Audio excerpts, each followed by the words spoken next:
కేంద్రంలో బీజేపీ ప్రభుత్వం అభివృద్ధిపై పూర్తిగా దృష్టిని కేంద్రీకరిస్తే ఆంధ్రప్రదేశ్లో జగన్ పూర్తిగా అవినీతిపై దృష్టి కేంద్రీకరించారని, అవినీతి లేకపోతే ఆయన ఏ పని చేయరని ప్రధానమంత్రి నరేంద్ర మోదీ సోమవారం రాజమండ్రి, అనకాపల్లి సభల్లో చేసిన విమర్శలు ప్రజలను ఆలోచింపజేస్తున్నాయి.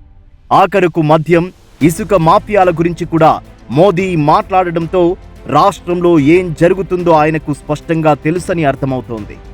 3 రాజధానుల నిర్మాణం పేరుతో వైసీపీ సర్కార్ ఖజానాను ఖాళీ చేయడం, ఒక్క రాజధాని కూడా నిర్మించలేకపోవడం, రాష్ట్రానికి జీవనాడి అయిన పోలవరానికి తాము 15,000 కోట్లు ఇచ్చినా వైసీపీ ప్రభుత్వం పూర్తి చేయలేకపోవడం గురించి కూడా మోదీ, అమిత్ షాలు మాట్లాడారు.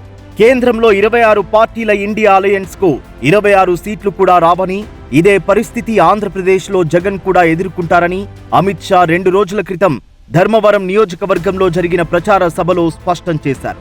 ఏపీలో గూండాగిరి అంతానికే కూటమిని ఏర్పరిచామని, ఇక్కడి అవినీతి ప్రభుత్వాన్ని గద్దె దించేందుకే చేతులు కలిపామని స్పష్టం చేశారు.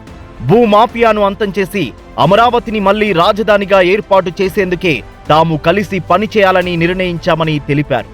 జూన్లో ఏపీలో చంద్రబాబు, కేంద్రంలో మోదీ సర్కార్ అధికారంలోకి వచ్చిన వెంటనే చర్యలు తీసుకుని 2 ఏళ్లలో పోలవరం ప్రాజెక్టును పూర్తి చేస్తామని అన్నారు. మోదీ, చంద్రబాబు మైత్రి సూపర్ హిట్ జోడీ అని, ఏపీలో డబుల్ ఇంజన్ సర్కార్ మూలంగా శరవేగంతో అభివృద్ధి జరగడం ఖాయమని ఆయన చెప్పారు. 25కు 25 ఎంపీ స్థానాల్లో కూటమి అభ్యర్థులను గెలిపించాలని, అసెంబ్లీలో 3/2 సీట్లతో చంద్రబాబును ముఖ్యమంత్రిని చేయాలని ఆయన రాష్ట్ర ప్రజలకు పిలుపునిచ్చారు. ఒక దేశ ప్రధానమంత్రి, హోంమంత్రి ఇలాంటి ప్రకటనలు చేయడం సాధారణ విషయం కాదు.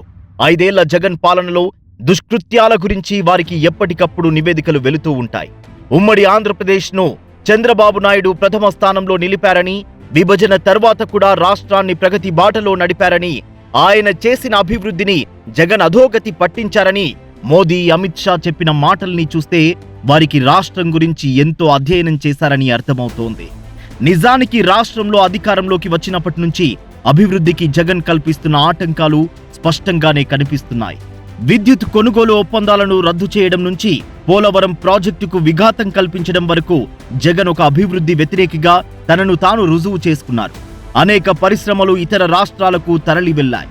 కేంద్ర ప్రభుత్వం ప్రత్యేక రైల్వే జోన్ను మంజూరు చేసిన ఈ జోన్ ముఖ్య కార్యాలయానికి జగన్ ప్రభుత్వం భూమిని కేటాయించలేదని సాక్షాత్తు ప్రధానమంత్రి అన్నారు.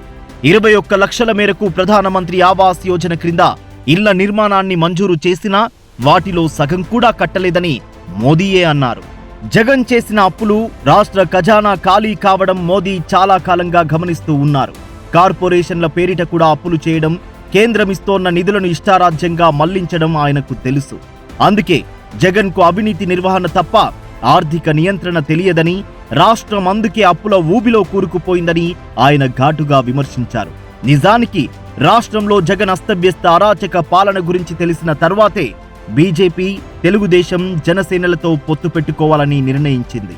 చంద్రబాబు హయాంలో నంబర్ 1గా ఉన్న రాష్ట్రం ఇప్పుడెందుకు అప్పుల్లో కూరుకుపోయిందని మోదీ, షాలు చేస్తున్న విమర్శలకు జగన్, ఆయన అనుయాయుల వద్ద జవాబులు లేవు.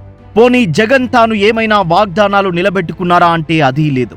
అమరావతిని రాజధానిగా నిర్ణయించడాన్ని జగన్ అసెంబ్లీలో స్వాగతించారు.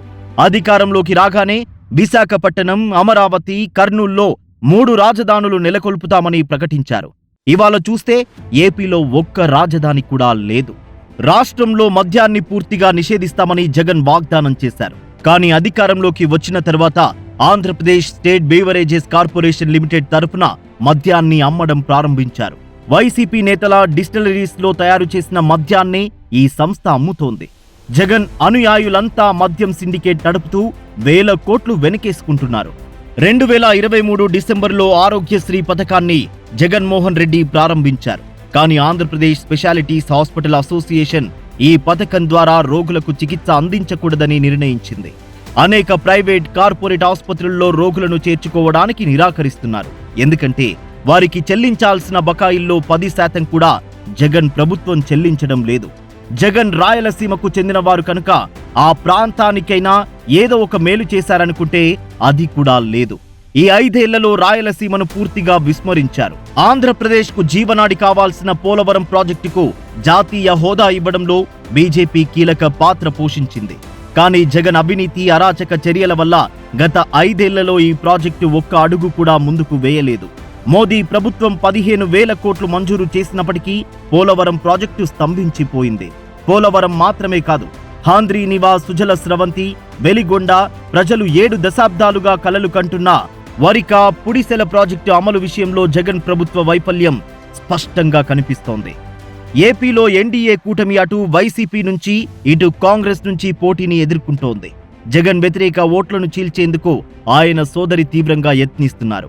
పైకి ఇరువురు తీవ్ర విమర్శలు చేసుకుంటున్నా ఇద్దరూ ఒకరికి ఒకరు సహాయపడుతున్నారని ప్రధానమంత్రి మోదీ సైతం అభిప్రాయపడ్డారు. దాదాపు 6 దశాబ్దాల పాటు దేశాన్ని అధోగతి పాలు చేసిన కాంగ్రెస్ అవినీతిలో కూరుకుపోయింది. ఈడీ అంటూ గగ్గోలు పెడుతున్న కాంగ్రెస్ నేతల ఇళ్లల్లోనే ఎందుకు గుట్టలుగా డబ్బులు దొరుకుతున్నాయన్న మోదీ ప్రశ్నకు ఎవరు సమాధానం చెప్పగలరు? ప్రజల నుంచి నేతలు దోచుకున్న డబ్బు పేదలకు ఎలా పంచాలో ఆలోచిస్తున్న మోదీ మూడోసారి అధికారంలోకి వచ్చాక ఈ దేశంలో అవినీతి పూర్తిగా మటుమాయం కావడం ఖాయం.